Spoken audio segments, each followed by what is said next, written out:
After the fall of West Africa's two great empires, Ouagadougou and Mali, another empire was to form. In the 15th century, the Songhai people arguably produced the most feared king in all of West African history. He was characterized as the degenerate, accursed, despotic, godless, profligate, arrogant, cold-hearted, the shedder of blood, the great tyrant, the notorious evildoer, the killer of so many people that only God Most High knows the count. Such are the characterizations of Sunny Ali in the Chronicles, initially suggesting a uniform assessment of his reign and its meaning.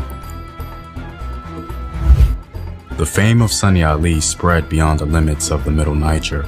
In northern Africa, he was acknowledged as the most powerful of the black sovereigns of the West, and he's mentioned in the European annals under the name of Sunny Heli, King of Timbuktu, whose power extended all the way to the West Atlantic coast. Today, we're going to be talking about the most feared king of West Africa. Animation can be pretty expensive, so if you'd like to contribute to its continued development, consider supporting the home team on patreon.com. The link to Patreon is in the description box below. The cruelty of Sunny Ali was proclaimed to be so great that it reached far into the Muslim world.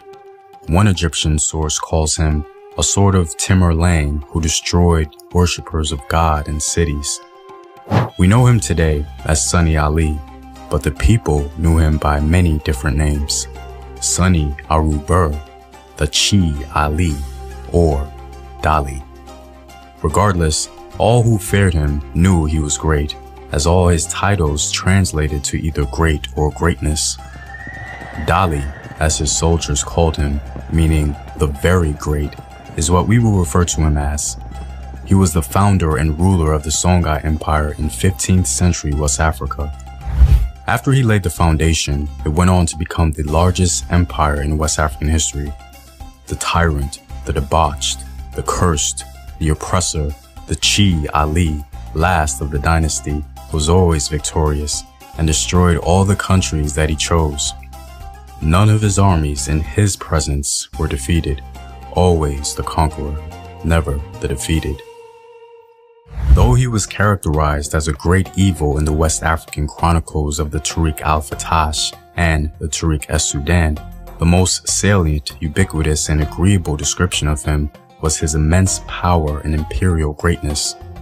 The Sunni dynasty, centered at Gao, rose to prominence and independence from the shadows of a deteriorating Mali in the late 14th century. It is from this dynastic lineage the Dali descends. The Dali is believed to have been born to a woman from Dendi, a land known for its obstinate dedication to traditional African beliefs. Oral tradition proclaims that spiritual or magical powers come from the mother. From his father, he was initiated into this old traditional African religion. His esoteric upbringing furthered the mystery and intrigue behind him, from whence his power projection seems to have originated.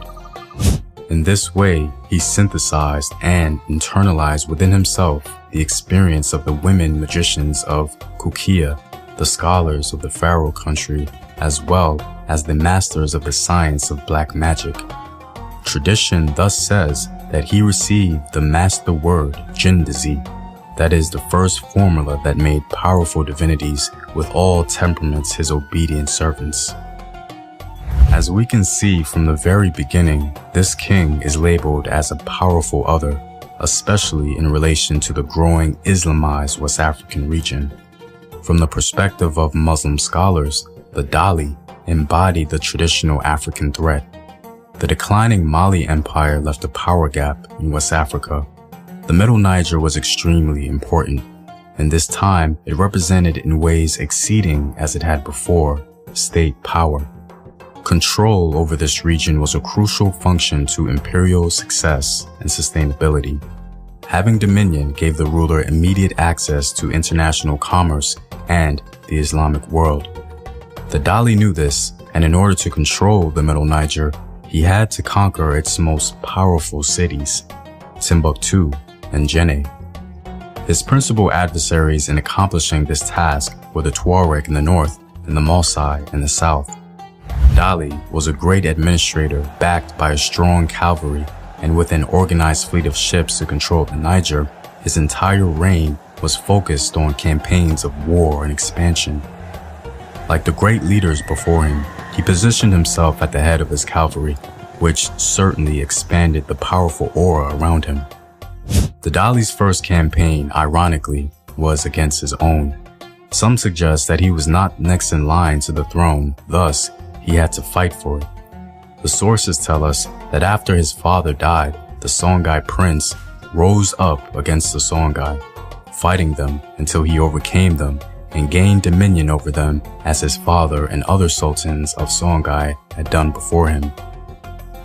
After becoming king, his first order of business was to conquer Timbuktu. Initially invited by the governor to take the city from the Tuareg because of his disdain for their tax policies, a change of heart rapidly transpired after the death of his father. This elicited a prompt response from the Dali. What a difference in understanding between this young man and his father. When the Dali showed up with his army at Timbuktu, the governor and many scholars loyal to Tuareg overlordship fled. The Tuareg didn't seem to put up much of a fight, perhaps acknowledging the might of the Dali. After taking one of the gems of the Middle Niger, rumors of his cruelty ensued, leading many scholars to despise him. Jenne was then in his sight.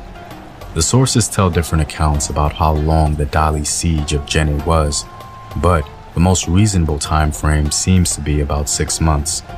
According to oral tradition, Jenne had never been conquered, and so the Dali was eager to do so. The battle between Jenne and the Dali went back and forth for months. He encircled the city when the waters rose with his 400 naval pirogues, seeking to impede all who wished to leave or enter the city. As famine began to settle, a senior military official from Jenne secretly informed the Dali of the city's plight. It was only a matter of waiting. Jenne was undone.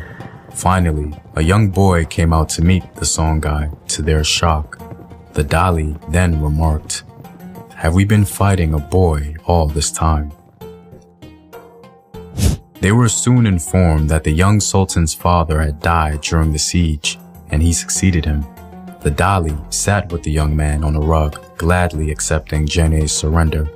The Dali then asked permission to marry his mother, which he obliged.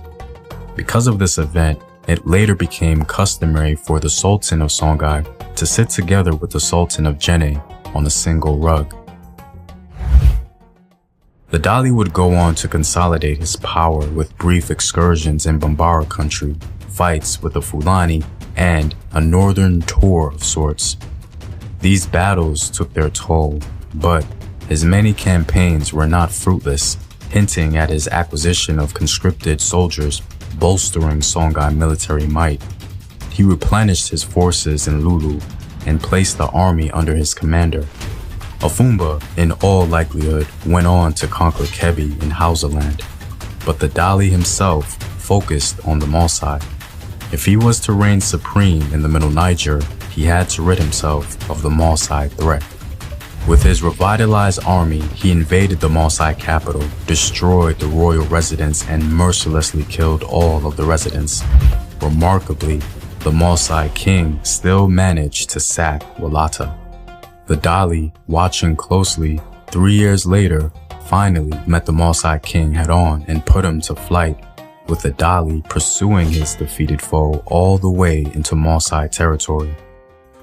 After this victory, the Dali would be the principal ruler of the entire region. The Middle Niger had not seen such a force in its history. The southern threat was quelled for many decades. Skirmishes, along with further consolidation efforts, continued after the Maasai victory, but his position as Dali, the Very Great, was solidified. In the end, according to oral tradition, on a campaign in 1492, the dolly drowned in the river, the circumstances in which this took place being suspect, but that's a story for another day. If you like these animated videos, be sure to support its continued development on patreon.com. The link is in the description box below.